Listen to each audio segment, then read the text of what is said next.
Descrição técnica do código de problema OBDI, circuito de controle de vácuo de controle de cruzeiro alto. O que isso significa? Este é um código de problema de diagnóstico, DTC, genérico do trem de força e geralmente se aplica a veículos OBDI. As marcas dos veículos podem incluir, entre outras, Dodge, Chrysler, Jeep, Chevy, Hyundai, Ram, Ford, etc. Existem inúmeras maneiras possíveis de o veículo controlar o sistema de controle de cruzeiro. Uma das avenidas que os fabricantes costumam usar para controlar o controle de cruzeiro é um sistema controlado e operado a vácuo. Na maioria das vezes, eles usam o vácuo como uma maneira eficiente de controlar um servo de controle de cruzeiro ou um controle similar do tipo diafragma. O circuito de controle de vácuo é parte integrante do bom funcionamento deste sistema. O SM, módulo de controle do motor, monitora, ajusta o lado do controle de vácuo de acordo, dependendo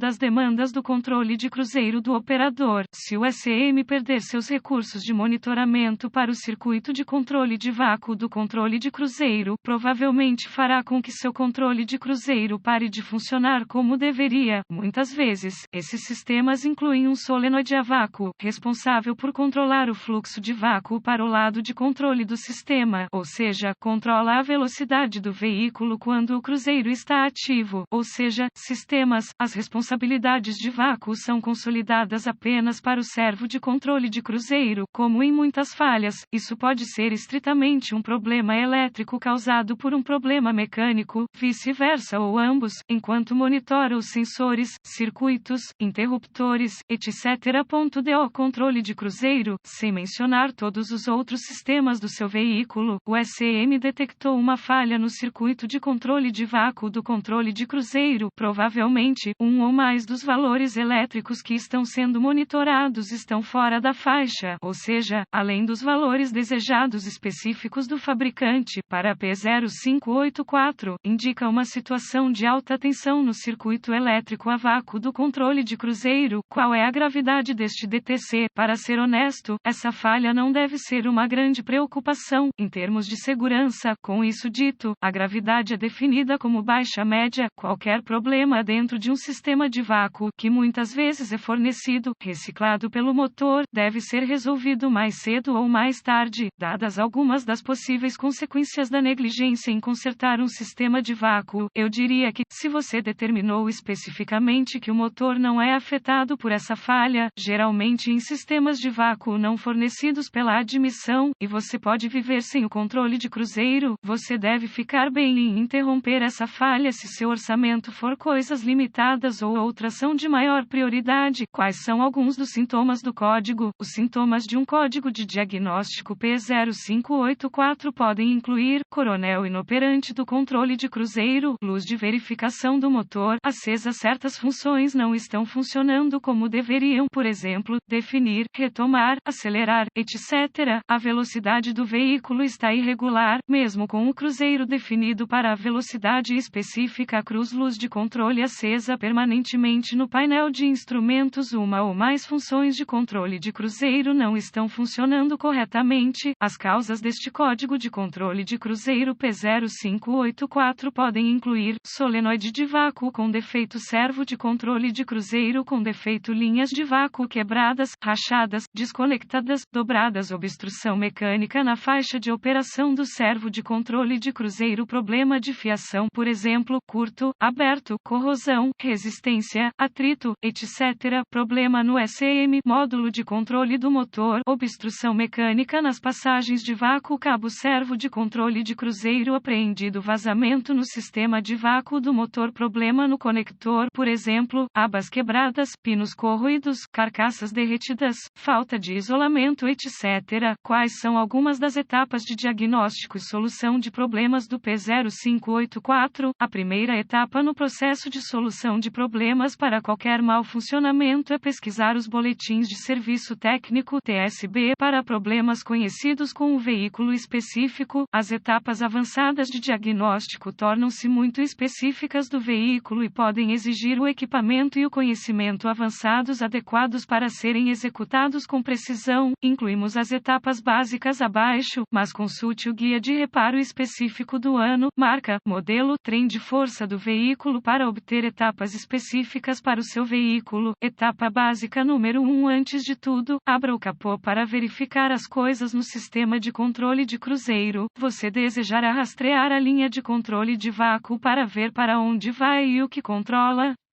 Se for diretamente para um solenoide de vácuo, inspecione minuciosamente as linhas de vácuo, solenoides e servo de controle de cruzeiro. Quanto a danos físicos, qualquer coisa óbvia deve ser reparada, substituída antes de um diagnóstico adicional. Nota: ao inspecionar o servo de controle de cruzeiro, verifique também se o cabo não está preso, pois isso pode fazer com que os valores elétricos monitorados subam por todo o lugar. Etapa básica número 2. Se houver um solenoide a vácuo do controle de cruzeiro, é aconselhável verificar seus valores elétricos para descartar a possibilidade de uma falha interna. Consulte o manual de serviço do seu veículo para obter os valores e procedimentos precisos. Eu os vi montados no firewall, nos poços de proteção, nos coletores de admissão, etc. Portanto, verifique se você está trabalhando com o solenoide correto antes de fazer qualquer coisa. Se os valores registrados estiverem fora dos valores desejados pelo fabricante, substitua o solenoide, apague a luz do motor e teste o sistema. Etapa básica número 3. Se você usou um medidor de vácuo em um ponto ou outro, seria uma boa ideia monitorar o vácuo no sistema. É extremamente importante adquirir o vácuo de portas específicas dos sistemas de admissão. De um modo geral, eles estarão localizados no próprio coletor de admissão, mas consulte o manual para obter detalhes. Isso depende muito das especificidades do seu motor, mas normalmente, na temperatura de operação, com o tempo de ignição correto, a leitura do vácuo deve estar em torno de 50 a 55 kPa.